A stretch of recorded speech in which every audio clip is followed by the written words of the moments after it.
Automation, we are simplifying control, future-proofing, and reducing their carbon footprint. Home automation is also known as a smart home. This is the ability to control all the electrical appliances in your home, such as lighting, audio-visual distribution, curtains, blinds, security, door entry, climate control, underfloor heating, and even kitchen appliances.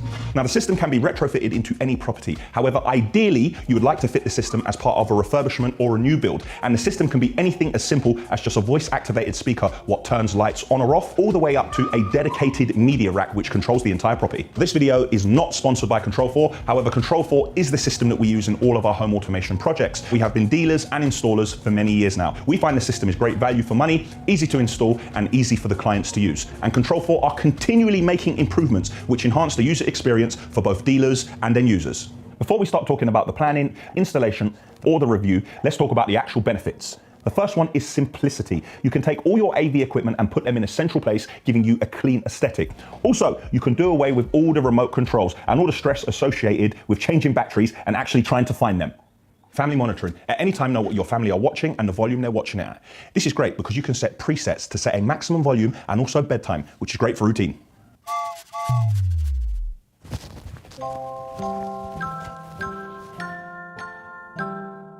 Communication. With control of all your audio, visual, and intercom systems, you can dial in on your mobile phone from anywhere in the world to one of these touchscreen panels, or you can call one room from the other and have a conversation and just say hello. What's happening? When you leave the room, even if you do not turn off your TV and all your lights, don't worry, because I can turn them off for you and close the curtains and blinds. Efficiency. Automated tasks. For instance, in your cinema, we can create a movie button which triggers unlimited tasks simultaneously.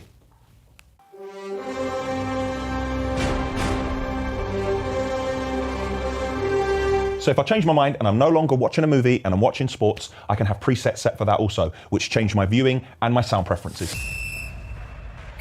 The system can monitor the rooms you use and don't use and will not light and heat them unnecessarily. And using lighting at 80% is unnoticeable, but can save you thousands of pounds a year in your energy bills.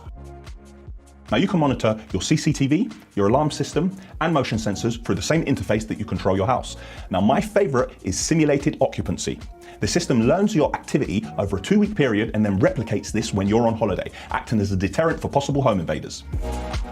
Now the system can always be expanded upon. If you decide to buy new electrical appliances or upgrade your existing ones, these can be integrated to the system as long as they have the control capabilities. It's important to remember that these are actually computers. Now the international language to fix a computer is to turn it off and on. If that doesn't work, you can contact your dealer. Now all dealers can remote into the Control4 system to see if they can fix anything. If that doesn't work, Control4 dealers can then go to Control4 and Control4 can directly remote into the system and try to repair also. Once you decide to install a home automation system and you know the benefits and functionality, it's crucial to plan a system around your lifestyle and what's important to you. As with all things, guys, the larger the system and the more you install, the more it will cost. Now you're all excited about the new system that's going in. You have all these visions of how you're going to be on the way home. You're going to dim your lights. You're going to turn your underfloor heating on, but there's still a very long way to go. The first thing we need to do is plan where your media rack is going. Now this is going to house the majority of your control equipment and your AV equipment. However, all of it won't be in there. Your clutter will be reduced massively in most of the rooms, but items, for instance, like a PlayStation, that will not be in the rack. That will be in the room where you're using it, because if it was in the rack and you're playing PlayStation 2 floors above, it would be out of range of Bluetooth. Now we're going to plan and specify the system, and the first thing we need to think about is how we are going to control all the electronic devices. We have chosen to use 3 different types of control. The first being IR, which is infrared. These are the little red dots you see flashing on your televisions and your remote controls.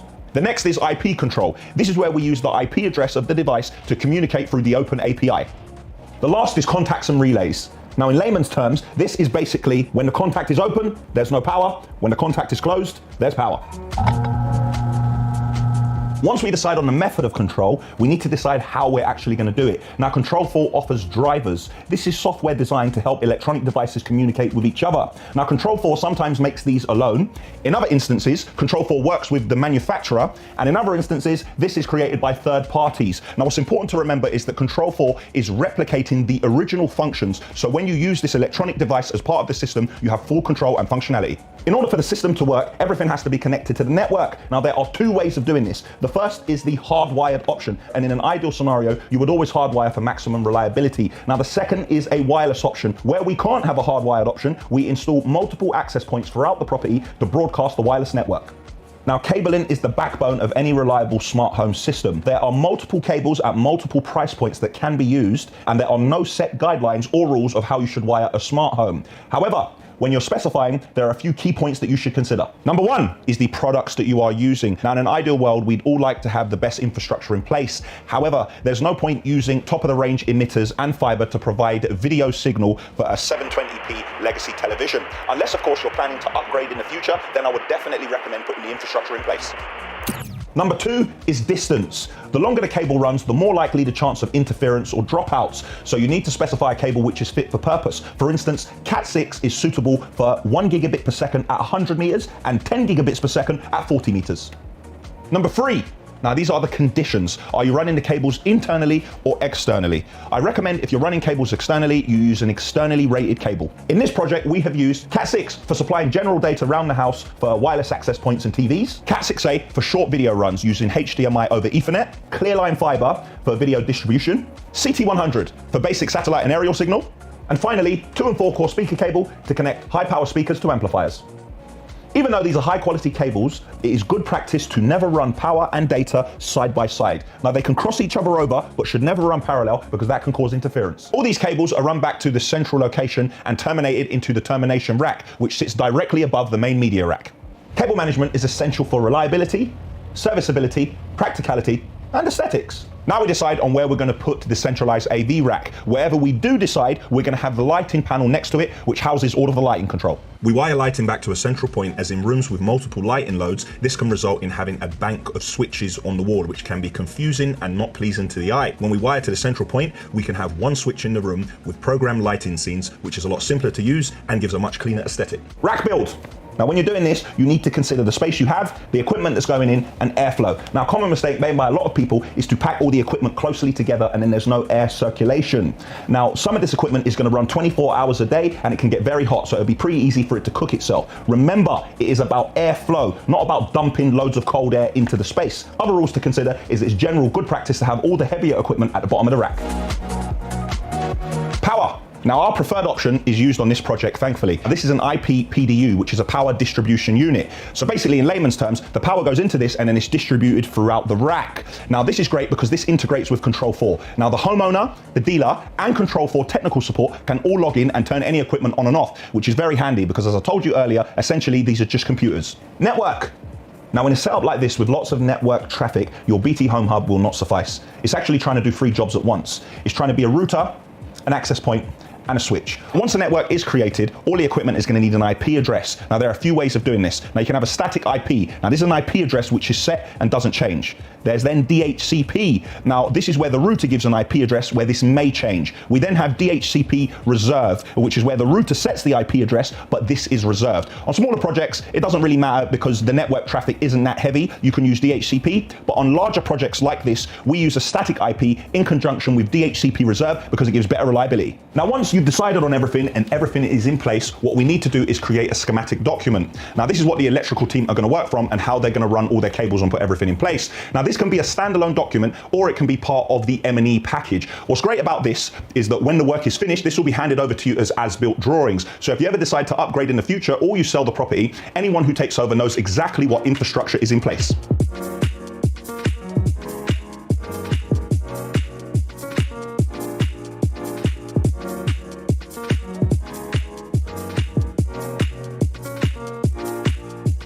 So here we have an EA1 and an EA3. Now, depending on the size of your project, these could act as the main central brain. If you were doing a home cinema, an EA1 or an EA3 would be suitable, but in this project, these are going to be slave controllers. Let's take a closer look at the EA3, how it connects to the network and how it controls other devices. First thing you'll notice here is it says Wi-Fi. Now, if this is retrofitted into a system, you can attach an antenna here so this can connect to the Wi-Fi network. Here we have contacts and relays. The next thing you'll see is we have 6 outputs to either control via IR or serial, digital audio and analog audio, coax digital in and coax out. You can also see audio in and audio out. Move over to the HDMI. The feed out of this HDMI is what gives you the on-screen navigator, the interface, what you see on your television screen. Then we move over to the Ethernet in and Ethernet out. So this unit actually acts like a switch as well. So if you ran Ethernet to this, you could then connect your television or another electronic device also. And very important, the Ethernet in here also has PoE. So if you weren't able to connect the power, but you had a switch sat somewhere else in a rack with PoE, you could power this unit completely. And finally, we have Zigbee, which is a wireless network which is used to control electronic devices. An antenna can also be attached here. So this is a light switch.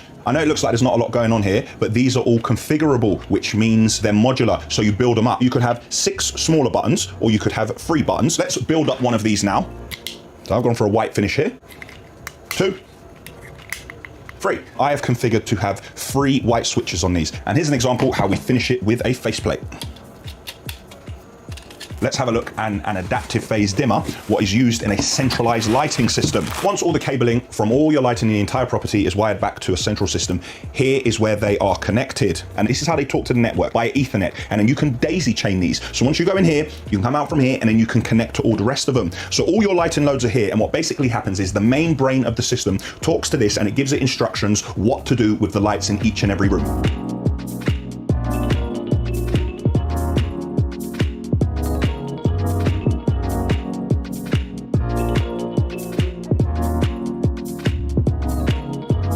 So once the installation is complete, it's time to activate the system. Now, it's important for all of you to know that only a Control4 dealer can activate and program Control4 equipment. Now, a lot of people make the mistake of buying legacy Control4 equipment online and trying to program it themselves.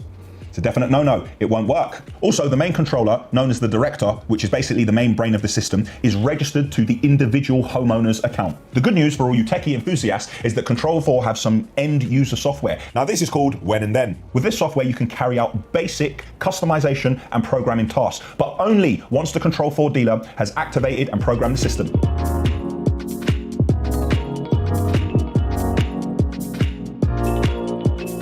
Now, I fully appreciate that most people will not be installing a home automation system themselves. You just want to get to the action. But what I'm not going to do is show you every single on-off function, because that is a standard in any home automation system. What I'm going to show you here is some real life scenarios. Now, my mum's come over with Auntie for a surprise visit, but I'm not at home. That's okay. Touch of a button, open a door, turn the lights on in the guest room. They're tropical people, so ramp up the heating and turn on the TV for their favorite show, St. Lucia Weekly. I'm on my way home. It's my wife's birthday. I have flowers and I've ordered a Chinese, but I want to set the mood. Don't worry, got a preset for that. Dim the lights, turn the fireplace on, play her favorite song in the snug, and close the blinds. A nice evening in. My morning routine starts every day at 5:20. Blinds, lighting, Sky News, and underfloor heating. When I'm in the house, I tend to use every single TV and light. And when I'm leaving, in case I've forgotten to turn anything off, I have a button to make life that bit more simple.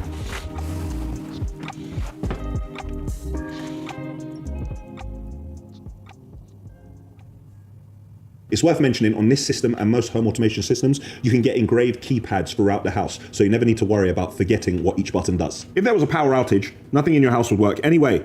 However, it's important to note that when the power did come back on, your home automation system would come back on with the exact same settings and none of them would be lost.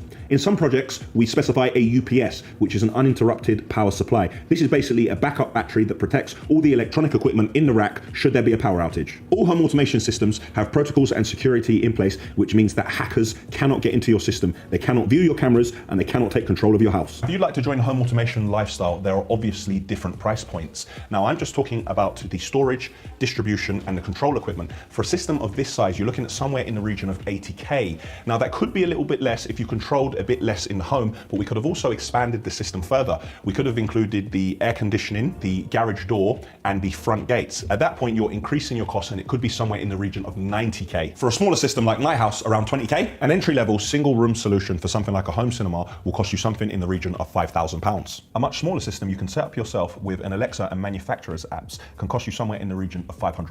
But of course you will have limitations on control. Other options are a simple voice assistant like Amazon Echo or Google Home. Now these are as cheap as £30. You can then buy some smart light bulbs for £10 each, download the app, connect your lights, and then connect your smart TV. The purpose of home automation is to simplify while maximizing control of your home. Irrespective of your technical know-how, budget, and system size, electronics are getting smarter and trying to enhance our lifestyle.